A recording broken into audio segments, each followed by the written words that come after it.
อาหารที่บ่ได้รับประเคนภิกขุต้องมีสติระวังอาหารที่ยังบ่ได้รับประเคนอาหารทุกอย่างที่ยังบ่ได้รับประเคนภิกขุไปจับต้องเข้าของนั้นจัดเป็นอุคหิตคือถือเอาบ่ดีคำว่าอุคหิตคือถือเอาบ่ดีเพราะจับของที่ยังบ่ได้รับประเคนอาหารทุกอย่างที่โยมยังบ่ได้ประเคน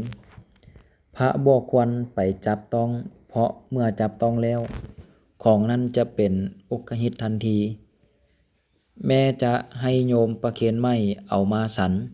พระก็ยังต้องอาบัติทุกกฎอยู่นั่นเองเวลาโยมนิมนต์พระไปเฮ็ดบุญที่เฮือนโยมจัดอาหารหวานข้าวไว้หลากหลายตั้งไว้เป็นวงใหญ่ตอนประเคนโยมจับอาหารบ่ถึงพระส่วนหลา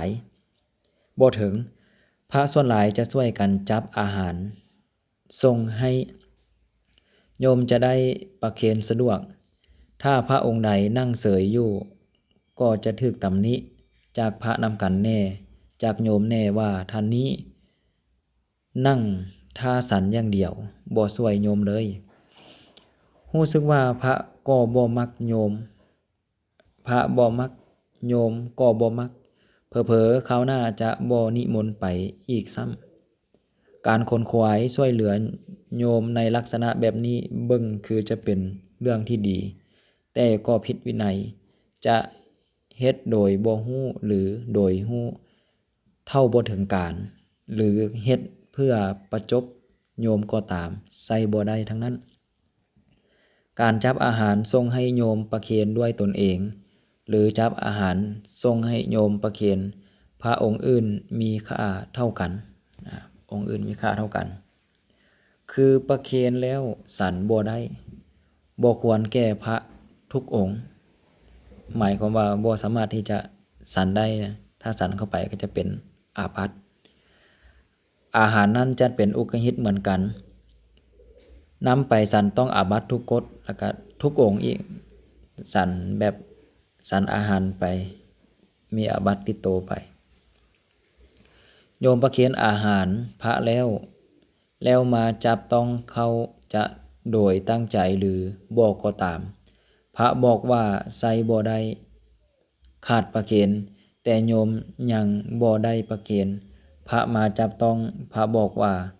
ใส่ได้บ่ขาดประเคนฟังเบิ่งแล้วก็ตลกดีบ่มีหลักการบ่น่าเชื่อถือเว้าเอาตามใจมักแบบนี้ใส่บ่ได้เรื่องอุกหิตนี้พระภิกขุตั้งใจจับต้องอาบัติต้องอาหารทุกๆอย่างที่ยังบ่ได้รับประเคนจึงจะเป็นอุกหิตตัวอย่างที่แสดงไว้ว่าหม้อน้ำมัน2หม้อที่เขาแขวนไว้ถึงไม้แขวนนาคแควนาคถึงไม้แควนาคหรือถึงขอหม้อถึงรับประเคนแล้วหม้อลุ่มยังบ่ได้รับประเคนจะจับหม้อถึงควรอยู่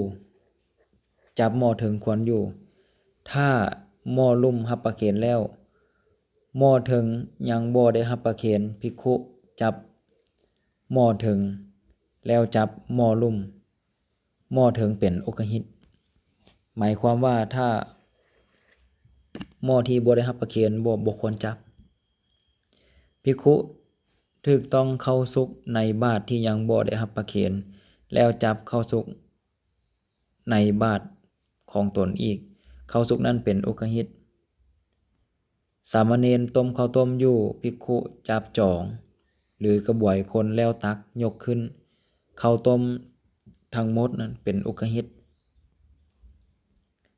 ของสันที่ภิกขุยังบ่ได้รับประเคนถึงจะเป็นอวัยวะของตนก็จะกลืนกินบ่ได้ถ้าภิกขุไปจับต้องในระหว่างที่ยังบ่ได้รับประเคนจัดเป็นอุกหิตเหมือนกันตัวอย่างที่กล่าวไว้ว่าบรรดาอวัยวะทั้งหลายมีน้ำตาน้ำลายน้ำมูกเสมหะน้ำปัสสาวะอุจจาระขี้แข้วขี้ตาขี้หูเหงื่อที่เกิด ในร่างกายสมควรทุกอย่างแต่ถ้าสิ่งใดเคลื่อนจากแรงของมันแล้วตกลงในบาทก็ดีที่มือก็ดีสิ่งนั้นต้องรับประเคนเสียก่อนสิ่งที่ติดอยู่กับอวัยวะเป็นอันประเคนแล้วแท้อวัยวะที่กำลังตกขาดหักขาดส่วงไปบ่ควรถือเอาในระหว่างถ้าถือเอาในระหว่างที่กำลังตกส่วนนั้นจัดเป็นอุกหิตถึงจะประเคนภายหลังก็บ่สมควรบ่ให้ขาดส่วง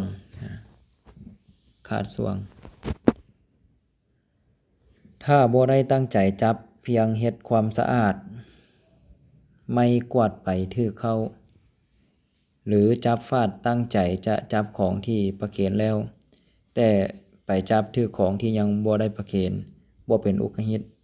อันนี้คือบ่ได้ตั้งใจตัวอย่างที่ท่านแสดงไว้ว่าใต้เตียงมีถ้วยน้ำมันที่ยังบ่ประเคนถ้าภิกขุใส่ไม้กวาดไปกระทบถ้วยน้ำมันนั้นยังบ่เป็นอุกหิตภิกขุตั้งใจว่าเราจะหยิบของที่ประเคนแล้วไว้แล้วแต่พลาดไปจับหยิบของที่ยังบ่ได้ประเคนฮู้แล้วกลับวางไว้ที่ตนหยิบมาของนั้นบ่เป็นอุกหิตถ้าภิกขุตั้งใจจะเอาอาหารไปฝากสามเณรหรือโยมพ่อโยมแม่บ่เป็นอุกหิตตัวอย่างที่ท่านแสดงไว้ว่าภิกขุเห็นมากไม้มีมะม่วงเป็นต้นที่หล่นในป่าตั้งใจว่าเราจะเอาไปให้สามเณรแล้วนำไปควรอยู่ภิกขุเห็นสิ้นเป็นเดนหรือว่าสิ้นเหลือแห่งเสือสิงเป็นต้นคิดว่าเราจะให้สามเณรรับประเคนก็ตามบ่รับประเคนก็ตามนำมาให้ควรอยู่ถ้าสำระวิตกให้หมดจดได้คืออย่าคิดว่าเราจะนำไปให้สามเณรประเคนแล้วฉันและอย่าสงสัยว่าเป็นศีลอีหยังเท่านี้ก็สำระวิตกได้แล้วแม้จะสรรอาหารที่ได้มาจากศีลเป็นศีลเหลือของเสือแห่งเสือสิ่งเป็นต้นนั้นก็ควรบ่ต้องโทษเพราะรับประเคนศีลดิบเป็นปัจจัยและบ่ต้องโทษเพราะของอุกหิตเป็นปัจจัยอันนี้คือเห็นศีลแม้จะสรรอาหารที่มาจากศีลเป็นเดนแห่งเสือศีลที่ศีลเหลือของเสือบ่แม่นศีลเสือศีลเหลือของเสือสิ่งเป็นต้นก็ควรบ่ต้องโทษเพราะรับประเคนศีลที่เป็นปัจจัยและบ่ต้องโทษเพราะเป็นอุกหิตเป็นปัจจัยอันนี้คือพระที่อยู่ป่าเนาะภิกขุนำข้าวสารมาให้เพื่อประโยชน์แก่มารดาบิดนั้นจัดปรุงข้าวต้มเป็นต้นจากข้าวสารนั้นเองถวายแก่ภิกขุนั้นควรอยู่บ่มีโทษเพราะสันนิธิคือการสะสมอาหารเป็นปัจจัยหรือเพราะเป็นอุกหิตเป็นต้นพระบ่สำรวมมือพระโลเลคิลิ้นมักจับพุ่นจับพี่ลิ้นบ่สำรวมมือไปจับของสันเป็นต้นที่ยังบ่ได้รับประเคนจะนำไปสันก็ตามบ่สันก็ตามต้องอาบัติทุกกฎชื่อทุรุปจินนะคือเส้นพระเห็นข้าวต้มเขาอยู่เขาต้มเข้าอยู่เขาต้มเข้าอยู่ก็ไปเปิดฝาหม้อเบิ่งเอาไม้เอาจองปาดฟองข้าวต้มแล้วเอาจองหรือกระบวยคนข้าวต้มหรือสั้นต้นไม้ที่มีผลจนผลล่นลงมาการกระทำดังกล่าวนี้จัดเป็นทุรุปจินนะแปลว่าประพฤติบ่ดีเพราะท่านห้ามว่าบ่ควรเฮ็ดกลับไปเฮ็ดของฉันที่ยังบ่ได้ประเคนภิกขุคีลิ้นไปจับต้องของฉันห้ามเฉพาะ องค์ที่จับต้องฉันส่วนองค์อื่นบ่ห้ามคือพระคิรินเนาะตัวอย่างที่ท่านกล่าวไว้ว่าสามเณรต้มเข้าอยู่พระภิกขุขนองมือลิ้นจับภาชนะจับฝาหม้อปาดฟองที่ฟุ้งขึ้นทิ่มไปเฉพาะภิกขุนั้นบ่ควรจะฉันเป็นอาบัติทุกกฎหรือชื่อว่าทุรุปจินนะถ้าภิกขุจับจองหรือกระบวยคนแล้วบ่ยกขึ้นข้าวต้มนั้นบ่ควรแก่ภิกขุทั้งหมดบ่ยกขึ้นเลยเป็นทั้งสามะปักกะหุงต้มด้วยตนเองมีการหุงต้มเองและทุรุปจินนะถ้ายกขึ้นเป็นอุคหิตพระจับจองหรือกระบวยจุ่มลงในหม้อเป็นทุรุปจินนะบ่ควรเฉพาะองค์ที่จับพระจับจองหรือกระบวยคนไปคนมาเท่ากับหุงต้มเองเป็นสามะปักกะบ่ควรแก่พระทั้งหมดพระสงฆ์บ่สามารถที่จะหุงต้มเองได้อันนี้พระยกจองหรือกระบวยที่มีข้าวต้มติดอยู่ขึ้นเป็นอุคหิตบ่ควรแก่พระทั้งหมดภิกขุจับกิ่งไม้หรือเครือเขาสั้นมากไม้ที่เกิดอยู่ถึงต้นไม้เป็นต้นนั้นผลที่ได้จากกิ่งไม้หรือเครือเขานั้นบ่สมควรแก่ภิกขุผู้ฉันเหมือนกัน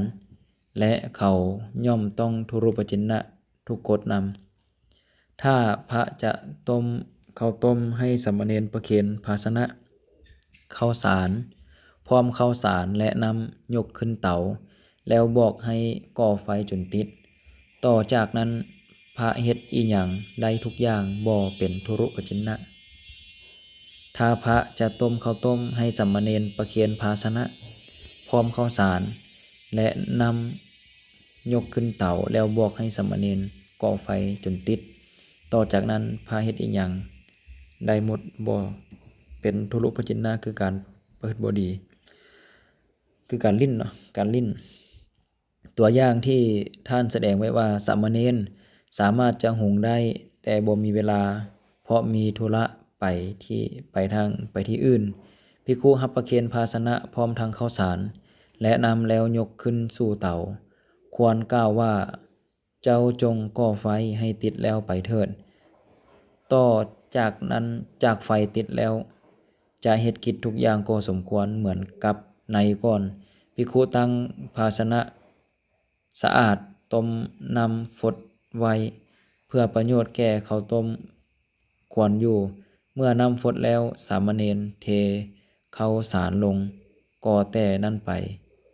ภิกขุอย่าเล็งไฟต่อแต่นั้นไปเป็นหน้าที่ของสามเณร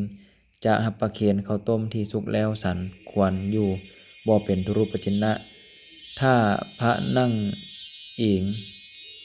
ยืนเองหรือโหนต้นไม้ที่มีผลเอาไม้ค้ำต้นไม้ที่มีผลเพื่อป้องกันต้นไม้ล้มหรือเอาหนามมัดไว้กับต้นไม้ที่มีผลนั้นเพื่อป้องกันคนขึ้นไปลักขโมยมากไม้ควรอยู่บ่เป็นทุรุปจินนะตัวอย่างที่ท่านแสดงไว้ว่าต้นไม้ที่มีผลภิกขุจะเองหรือโหนสมควรอยู่บ่เป็นทุรุปจินนะภิกขุจะค้ำต้นไม้ที่มีผลหรือผูกหนามไว้ที่ต้นไม้นั้นสมควรอยู่บ่เป็นทุรุปจินนะภิกขุจะค้ำต้นไม้ที่มีผลหรือผูกหนามไว้ที่ต้นไม้นั้นสมควรอยู่เป็นทุรุปจินนะถ้าโยมต้องการจะช่วยพระบ่ให้เป็นอาบัติจากอุกหิตและทุรุปจินนะเวลาเฮ็ดบุญจะเป็นที่บ้านหรือที่วัดอย่าเอาอาหารมาตั้งไว้ใกล้พระเอาตั้งไว้ที่อื่นก่อนเมื่อเวลาจะประเคนค่อยยกมาเพราะพระบางองค์บ่ฮู้วินัยบางองค์บ่สำรวมมือบางองค์มักประจบโยมถ้าหากเอาอาหารมาตั้งไว้ใกล้ๆพระเหล่านี้ท่านจับทันทีของนั้นจะเป็นอุกหิตแน่เป็นทุรุปจินแน่พระนำกันสันต้องอาบัติทุกกฎ